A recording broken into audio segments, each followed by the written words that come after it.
Halo sahabat BPHN, bertemu kembali dengan saya Astri Mareta yang akan menemani Anda dalam beberapa menit ke depan membahas berita seputar pembinaan hukum nasional yang telah kami rangkum untuk Anda dalam program BPHN News. Mari kita simak bersama. Badan Pembinaan Hukum Nasional terus memperkuat layanan literasi hukum bagi masyarakat. Salah satu langkah strategis yang dilakukan adalah merevisi Peraturan Presiden Nomor 33 Tahun 2012 tentang Jaringan Dokumentasi dan Informasi Hukum Nasional. Perubahan ini bertujuan untuk menjadikan JDIHN sebagai pusat literasi hukum yang lebih inklusif dan mudah diakses oleh masyarakat luas. Dalam apel pagi di lingkungan BPHN, Senin 24 Februari, Kepala Pusat Layanan Literasi Hukum dan Pembinaan JDIHN BPHN, Saiful Rohim, menegaskan pentingnya optimalisasi JDIHN dalam meningkatkan kesadaran hukum. Ia juga mengingatkan seluruh pegawai untuk segera menyampaikan laporan harta kekayaan sesuai dengan ketentuan yang berlaku, baik melalui LHKPN maupun Seraya, mengingat batas waktu pelaporan yang semakin dekat. Dalam kesempatan tersebut, Rohim menyampaikan ucapan selamat menjalankan ibadah puasa Ramadan bagi pegawai Muslim BPHN. Apel ini menjadi yang terakhir sebelum memasuki bulan suci Ramadan 1446 Hijriah. Acara tersebut turut dihadiri oleh Kepala BPHN Min Usihen serta jajaran pimpinan dan pegawai BPHN lainnya. Badan Pembinaan Hukum Nasional dan Universitas Pembinaan Masyarakat Indonesia Medan menandatangani perjanjian kerjasama untuk memperkuat pembinaan hukum di Indonesia. Penandatanganan ini dilakukan oleh Kepala BPHN Min Usihen dan Rektor UPMI Medan Ali Mukti Tanjung di Ruang Baharudin Lopa, Jakarta Timur pada Selasa 25 Februari 2025. Kolaborasi ini bertujuan untuk mendukung pendidikan, penelitian, dan pengabdian kepada masyarakat sesuai dengan prinsip Tridharma Perguruan Tinggi. Kerjasama ini mencakup berbagai aspek strategis, termasuk pelatihan paralegal, penyuluhan hukum, serta pengelolaan dokumentasi dan informasi hukum guna meningkatkan literasi hukum di masyarakat.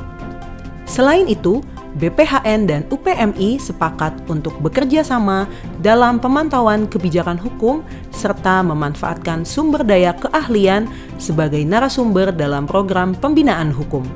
Perjanjian ini berlaku selama 3 tahun dan dapat diperpanjang sesuai kesepakatan kedua belah pihak. Melalui sinergi ini, diharapkan pembinaan hukum di Indonesia semakin kuat dan memberikan manfaat nyata bagi dunia akademik serta masyarakat luas.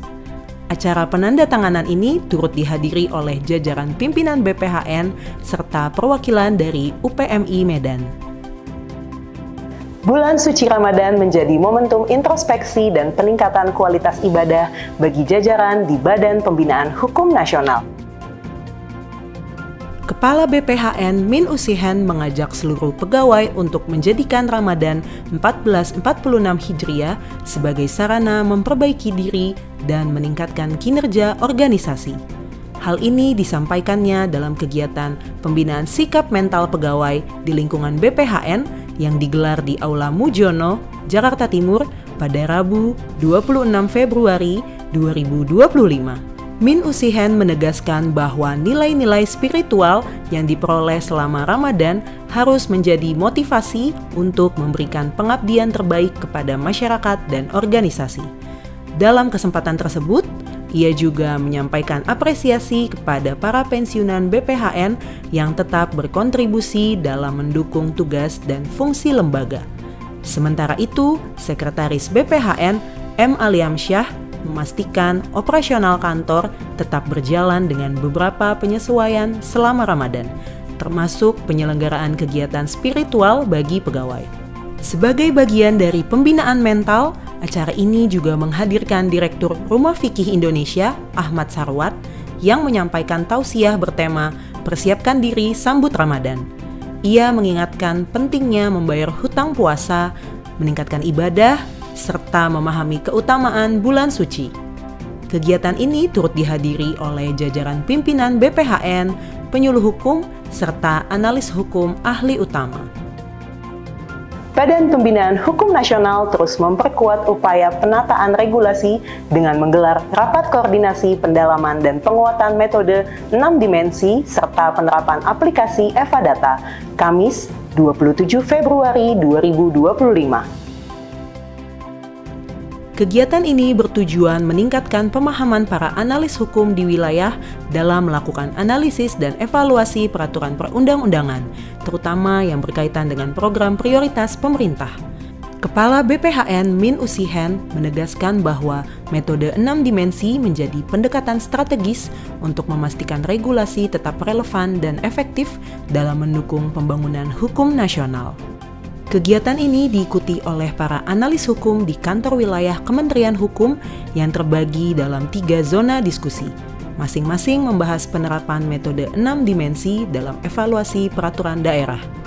Selain itu, peserta juga mendapatkan pelatihan penggunaan aplikasi EVA Data yang dirancang untuk mempercepat proses digitalisasi dalam analisis hukum.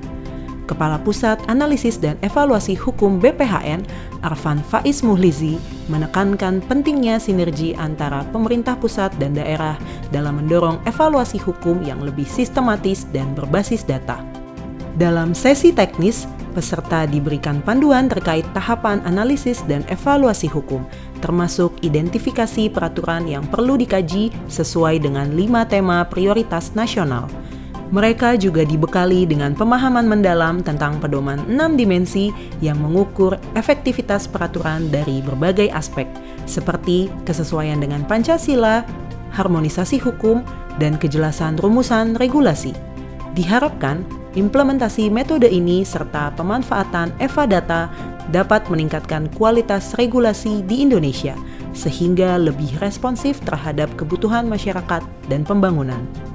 Regulatory Impact Assessment atau RIA menjadi instrumen penting dalam meningkatkan kualitas regulasi di Indonesia. Namun, implementasinya masih menghadapi berbagai tantangan. Hal ini terungkap dalam lokakarya RIA 101 yang digelar atas kerjasama Kedutaan Besar Inggris, Kementerian Hukum, serta Kemenko Perekonomian. Kepala BPHN Min Usihen yang diwakili oleh Rahendro Jati menyoroti bahwa masih banyak kementerian dan lembaga yang belum menerapkan analisis dampak regulasi secara optimal.